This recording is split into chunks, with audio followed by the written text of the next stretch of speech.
So the hungry ghost, it comes from Buddhistic ideology, and it's a great metaphor for the narcissistic spectrum um, reality,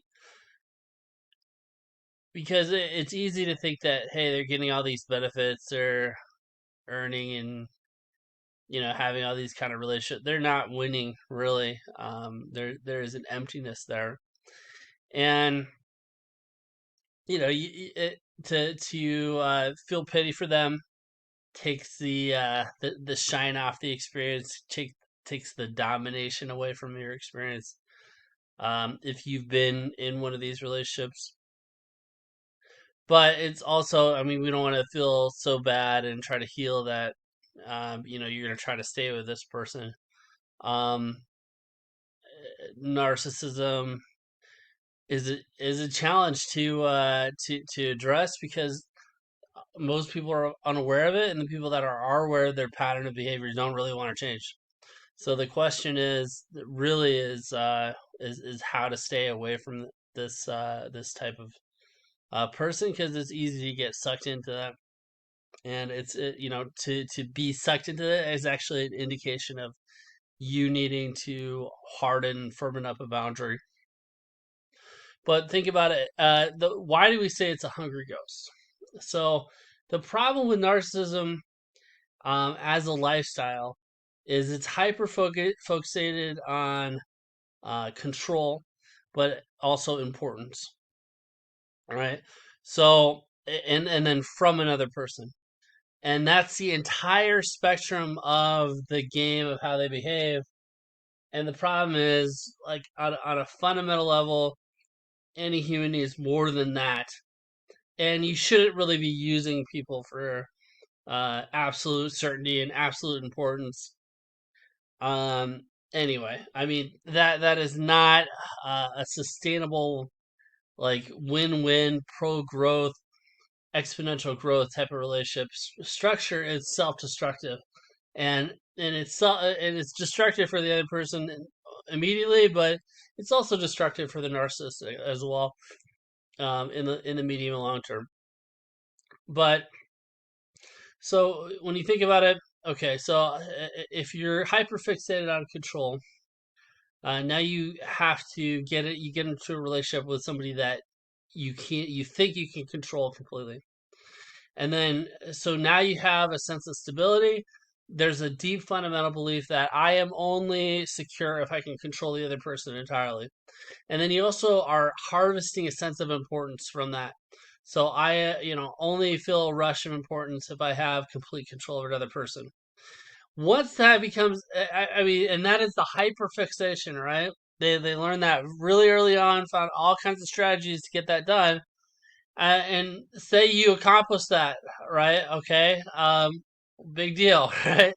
You're in a relationship, you have basically a slave, and then when that's not satisfying enough, you need more slaves, and two slaves aren't enough, and but they're so, like, fixated on this definition of the game of human relationship, and it's really hyper focused and super limiting, right?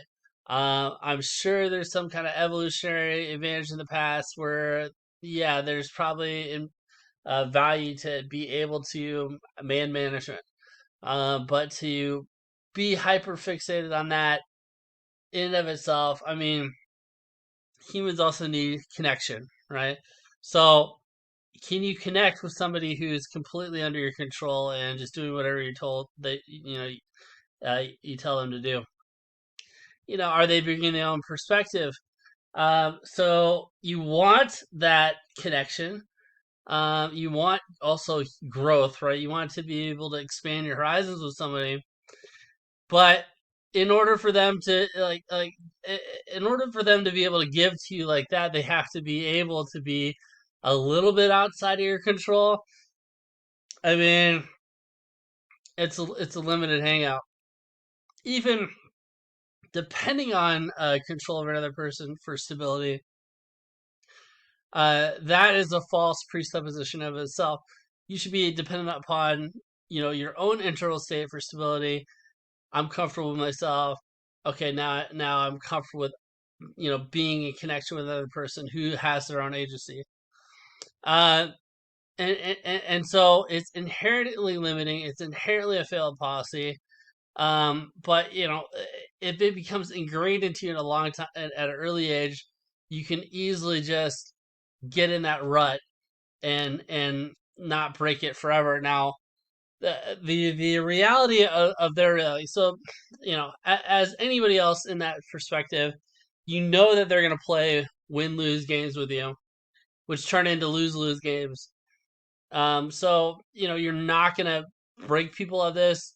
Most people are unaware of their own narcissism, and so if you're not aware of a problem, you're not going to want to change it. The people that are aware of their narcissism, um, they don't. I mean, a lot of times they don't see a problem with it. They're benefiting from it some way.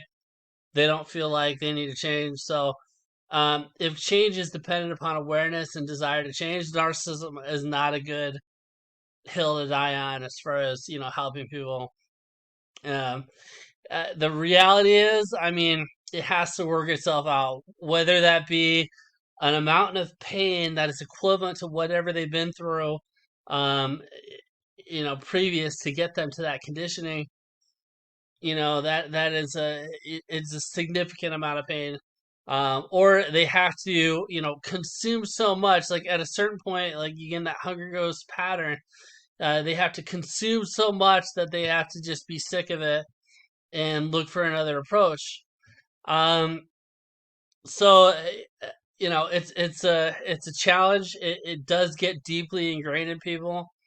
Um, if I mean, there's some people that are just narcissistic, so that has some kind of traits that you can kind of roll back, but it really depends um on everybody wanting to evolve and look for accountability and patterns. So that is the Hungry Ghost. Just wanted to, take narcissists off a pedestal, and see them as suffering people, but suffering people that don't want help a lot of the times.